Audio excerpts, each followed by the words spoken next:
মানুষের জীবনে আত্মীয়তার সম্পর্ক খুবই মূল্যবান। ইসলাম আত্মীয়তার বন্ধনকে এতটাই গুরুত্ব দিয়েছে যে কোরআন ও হাদিসে বারবার আত্মীয়তার সম্পর্ক রক্ষা করার কথা বলা হয়েছে। কিন্তু বাস্তব জীবনে সব সম্পর্ক শান্তি দেয় না। কখনো কখনো খুব কাছের মানুষই এমন আচরণ করে, এমন কথা বলে, এমন অবহেলা করে যা মানুষের আত্মাকে ভীষণভাবে কষ্ট দেয়।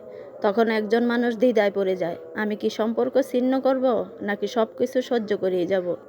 ইসলাম একদিকে আত্মীয়তার সম্পর্ক ছিন্ন করতে নিষেধ করেছে, অন্যদিকে মানুষের মানসিকতার শান্তি, সম্মান ও নিরাপত্তার অত্যন্ত গুরুত্ব দিয়েছে।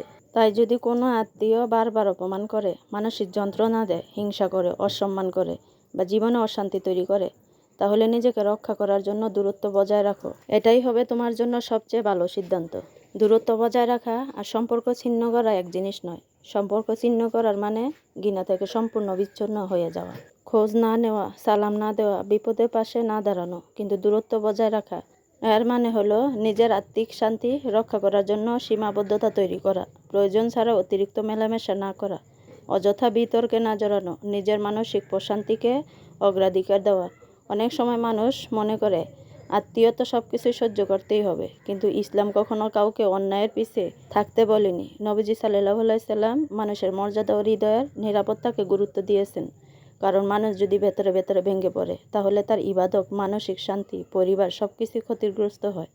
তাই একজন মুসলিমের আরেকজন মুসলিমের সাথে সুসম্পর্ক বজায় রাখা এমন নয় যে রাগ করে আত্মীয়দের চিরতরে ত্যাগ করে দিলাম, আবার এমন নয় যে নিজের আত্মাকে প্রতিদিন আহত করে দিলাম। বরং মাঝামাঝি একটু সুন্দর পথ আছে, ভদ্রতা বজায় রেখে সীমিত সম্পর্ক রাখা। যেমন সালাম দেওয়া, খোঁজখবর না, প্রয়োজনে সহযোগিতা করা, অসুস্থ হলে দেখতে যাওয়া। কিন্তু নিজের ব্যক্তিগত শান্তিকে নষ্ট করে এমন গভীর মেলামেশা থেকে দূরে থাকা, এটি দুর্বলতা নয়। কারণ সব দরজা সবার জন্য পুরোপুরি খুলে রাখতে হয় না। কিছু মানুষের সঙ্গে সম্মানজনক দূরত্বই সুসম্পর্ক টিকিয়ে রাখার দরকার। আরেকটি গুরুত্বপূর্ণ বিষয় হলো ক্ষমা করা আর আগের ঘনিষ্ঠ সম্পর্ক টিকিয়ে রাখা এক জিনিস নয়। আপনি কাউকে আল্লাহর জন্য ক্ষমা করে দিতে পারেন, তার জন্য দোয়া করতে পারেন, কিন্তু একই সঙ্গে বুঝতে পারেন যে সেই মানুষটির কাছাকাছি গেলে আপনার হৃদয় আবার আঘাত পাবে। তখন দূরত্ব রাখা আত্মরক্ষার অংশ হয়ে যায়। ইসলামে নিয়তেরও গুরুত্ব আছে। যদি দূরত্বের উদ্দেশ্য হয় অহংকার, প্রতিশোধ বা ঘৃণা, তাহলে সেটা ভুল।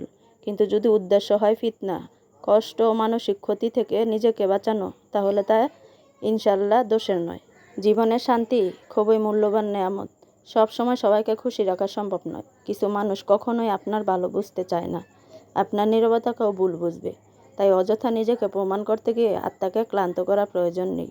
মনে রাখতে হবে, ইসলাম সম্পর্ক রক্ষা করতে বলেছে, কিন্তু নিজের আত্মাকে ধ্বংস করতে বলেনি। তাই আত্মীয়তার হক আদায় করতে হবে, তবে নিজের হৃদয়েরও হক আছে। আপনার মন যদি প্রতিনিয়ত আঘাতে ভারী হয়ে যায়, তাহলে একটু দূরে সরে দাঁড়ানোই হতে পারে সবচেয়ে সুন্দর সমাধান।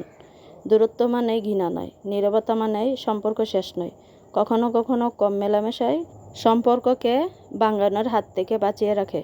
আল্লাহ আমাদের সবাইকে এমন প্রজ্ঞা দান করুক যেন আমরা আত্মীয়তার সম্পর্ক রক্ষা করতে পারি, আবার নিজের আত্মার শান্তিও বজায় রাখতে পারি। এজন্য ইসলামের বিধানে আত্মীয়তার সাথে সুসম্পর্ক বজায় রাখার কথা বলা হয়েছে। তাই আমি বলি, নিজের এবং অপরের ভালোর দিক খেয়াল করে রেখেই আমাদের সম্পর্ক বজায় রাখা উচিত।